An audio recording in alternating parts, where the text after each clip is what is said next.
welcome.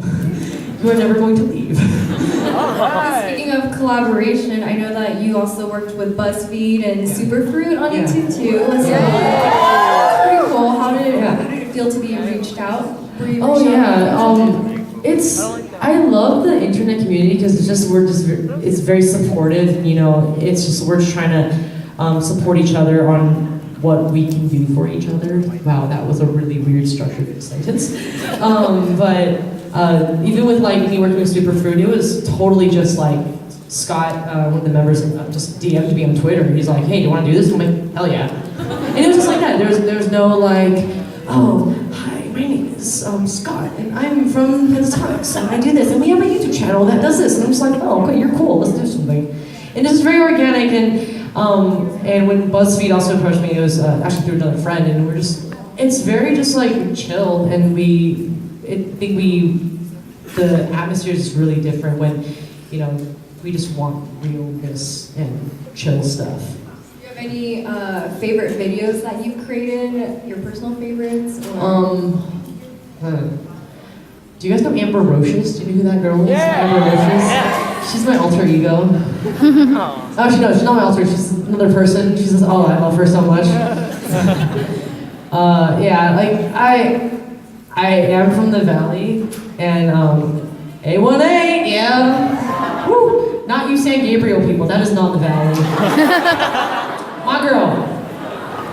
But yeah, when people like hear me speak, they don't think that I'm from the Valley. Like, no, like I'm from the Valley. Like I talk like this when I'm really excited. I start talking like this, so it comes out once. So like, if people like think like, "Oh, Amber, you're not feminine," like, girl, you don't even know.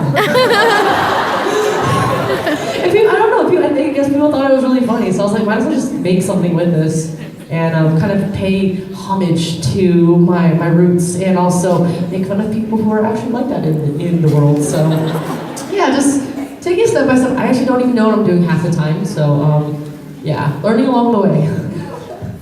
And we also kind of want to get more insight in the K-pop industry and what that's actually like, and any like challenging or rewarding aspects of working in that industry. Well, one thing that I really love about K-pop is once you're kind of thrown into it, you're kind of open up to the whole world just because K-pop has that reach right now, especially because of the internet. And so like I've traveled to like Japan, China, I went to Malaysia, Singapore. I went to all these different countries, and you just get to experience a lot of cultures that are very, very different, that are right next to a certain country. Because like I guess in the States, like I don't know, just me personally, I feel like it's kind of similar in a certain way. Except New York, people walk too fast there. They have really cold weather. No one likes that too. I'm just kidding. And how like you get exposed to different languages. So big encouragement for all of you to travel, please. Traveling is really, really cool, and you kind of get out of that bubble. So how kind of music can speak to someone even though they don't understand it, because I was one of those people. I'm pretty sure you guys are those people too. Like, you know, I'm like Chinese. I don't understand any Korean, and I just like this song because it just has this emotion and it speaks to you. And so yeah, like K-pop is cool. Could you talk to us about like the different cultural differences that you've experienced in Korea and the direction that they're heading? How specific do you want me to be? Because I can be very general with this. It's just is there a certain aspect you would want me to? It could be in regards to like gender conformity. Okay, so you want to go there? Okay,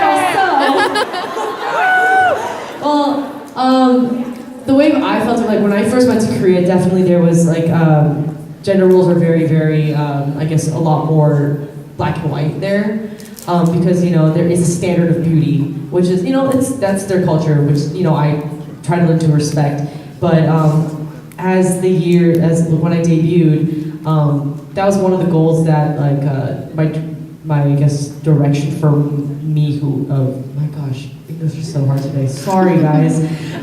For the persona that they wanted to push for me was, you know, because they knew that there were a lot of more androgynous girls out there. Why? Because there's a lot of feminine guys out there as well, and there's nothing wrong with that. So, you know, and as the years went by, me trying to, you know, just do me, there's a lot of more girls out there who have shorter hair, who are just like, yeah, we love you for who you are, and it's slowly changing, and like there's a whole like feminist movement out there now. So I think one I guess really very off the bat really common thing that I definitely do feel is, you know, age is very big in the Asian culture. So, but now that I'm old, it's been 10 years, guys. I've been out for 10 years. It's a decade. You kind of see how like it's really interesting. Like wow, back then, like that difference that you see, and it's very interesting. So it's slowly changing. I just definitely, again, because of the internet, I think slowly, I in my assumption, in the future, I think everything's just gonna be this one big culture, kind of, like you know that like one super race. I don't know what do you call that? Like when everybody mixes together. I don't know. I'm sorry, guys. This is what happens when you like kind of drift off into YouTube and you kind of go to the dark side. You kind of start analyzing like, you know, what is the future going to be like? Black Mirror. Oh my gosh. Oh, we're all terrified, aren't we?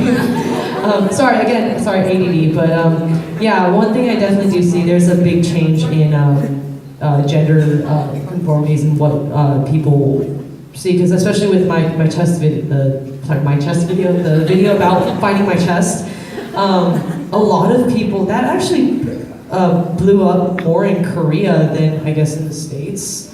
And I was very surprised because I just saw a stream of like Korean comments saying like, oh my gosh, like, wow, yeah, I don't like it when people judge me because I have to look a certain way. And yeah, if guys, a lot of guys can act very feminine, why can't girls act a little bit more masculine? So, you know, baby steps. And I think America, like a couple years back, was very similar too. So I think everybody's kind of like, you know, everybody's thinking the same thing. I think it's just up to us to kind of talk about these issues. Which is cool that you kind of show these and kind of bring awareness through your channel, through the platform that you have. And now we'll probably do student Q&A, so we'll bring our host.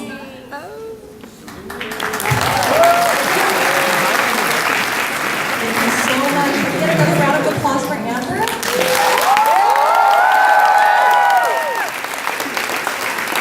Like Grace said, we'll begin our student Q&A portion of the night. So if you do have a question for Amber, please raise your hand, and one of our staff members will go ahead and pick you out and direct you to the stand room. We just asked